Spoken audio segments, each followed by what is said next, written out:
بسم اللہ الرحمن الرحیم۔ السلام علیکم دوستو، آپ دیکھ رہے ہیں Saadi Voice YouTube channel. Saadi Voice YouTube channel پہ آنے والوں کو خوش آمدید۔ دوستو آج ہم بات کریں گے رمضان المبارک کے دوسرا عشرہ کے حوالے سے۔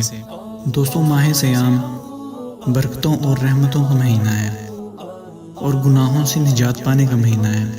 اس کا ایک ایک لمحہ بہت قیمتی ہے۔ اگر یہ مہینہ ہم نے ویسے ہی گزار دیا تو بہت زیادہ ندامت ہوگی۔ رسول کریم صلی اللہ علیہ وآلہ وسلم نے رمضان سے قبل ایک بہت شاندار خطبہ دیا اور صحابہ کرام رضی اللہ تعالیٰ عنہ کو بتایا کہ رمضان کو 3 حصوں میں تقسیم کیا گیا ہے تاکہ ہر مسلمان رحمت، مغفرت اور دوزخ کی آگ سے نجات پا سکے۔ دوستو دوسرا عشرہ مغفرت کا ہے۔ اس کے معنی بخشش کے ہیں اور گناہوں کے ہیں۔ اس کو اللہ کی ذات کے علاوہ کوئی معاف نہیں کر سکتا۔ دوستو آپ کو گناہوں کا تعارف کرواتے چلیں۔ دوستو گناہ 2 قسم کے ہوتے ہیں، صغیرہ گناہ اور کبیرہ گناہ۔ صغیرہ گناہ دوستو چھوٹے ہوتے ہیں۔ جو انسان 5 وقت کی نماز پڑھتا ہے، اچھے کام کرتا ہے، زیادہ سے زیادہ نیکیاں کرتا ہے تو اللہ تعالیٰ اپنی رضا سے وہ گناہ معاف فرما دیتی ہے۔ اور کبیرہ گناہ دوستو وہ ہوتے ہیں جو بڑے گناہ ہوتے ہیں۔ تو بڑا گناہ، کبیرہ کوئی بھی گناہ توبہ کے بغیر تو معاف ہو نہیں سکتا۔ اس لیے کبیرہ گناہ معاف کروانے کے لیے توبہ کرنا بہت ضروری ہے۔ دوستو بخشش طلب کرنا بندے کا کام ہے اور مغفرت یعنی معاف کرنا اللہ تعالیٰ کی صفت ہے۔ بے شک اللہ تعالیٰ غفور الرحیم ہے اور وہ بہت درگزر کرنے والا ہے اور سب کو معاف کرنے والا ہے۔ دوستو بندے کو چاہیے کہ اللہ تعالیٰ سے دعا مانگے اور دل کی گہرائیوں سے دعا مانگے اور صدق دل سے دعا مانگے اور پھر قبولیت پر یقین رکھے، کیونکہ اللہ تعالیٰ غافل، لاپرواہ اور مایوس دلوں کی دعائیں قبول نہیں کرتا۔ توبہ غسل کی مانند ہے، جتنی بار کی جائے اتنی ہی روح میں پاکیزگی اور نکھار آتا ہے۔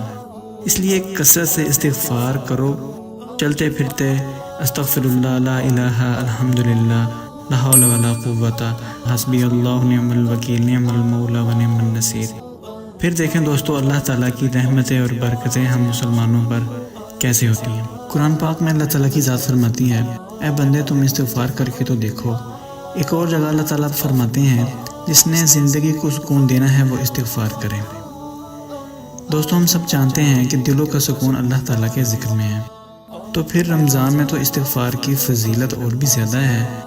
اب ہم سب جانتے ہیں کہ رمضان میں ایک نیکی کا ثواب 70 گنا بڑھا دیا جاتا ہے، اور ایسے ہی جب ہم ایک چھوٹا سا گناہ کرتے ہیں تو رمضان المبارک میں ایک چھوٹے سے گناہ کرنے کی سزا بھی ویسے ہی بہت زیادہ ہے۔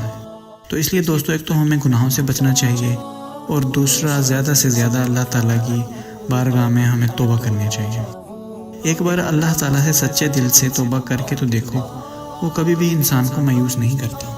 اور پھر توبہ استغفار تو اللہ کے ہاں بہت ہی پسندیدہ اور شیطان کو تکلیف دینے والا عمل ہے۔ غرض یہ کہ ہر کام میں آسانی کے لیے اللہ پاک نے استغفار کا حکم دیا ہے، چاہے وہ اولاد کی طلب ہو، رزق میں اضافہ ہو یا زندگی میں سکون ہو اور آخرت کی طلب۔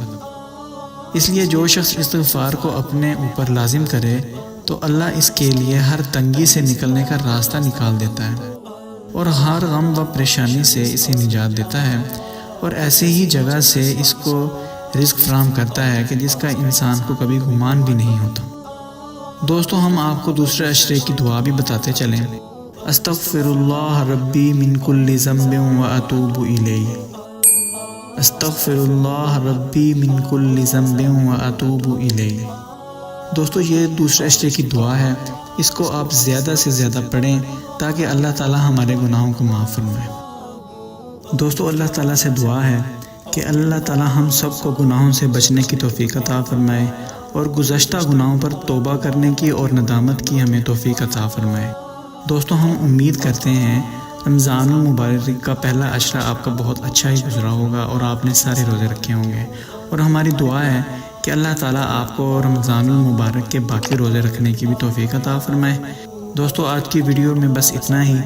اگر آپ کو ہماری ویڈیو پسند آئے، اچھی لگے، اس کو شیئر کیجئے، زیادہ سے زیادہ مسلمانوں تک پہنچائیے تاکہ لوگ گناہوں سے بچ سکیں، اور ہمارے چینل کو سبسکرائب ضرور کیجئے اس طرح کی بہت ساری اچھی ویڈیوز دیکھنے کے لیے۔ بہت شکریہ، جزاک اللہ۔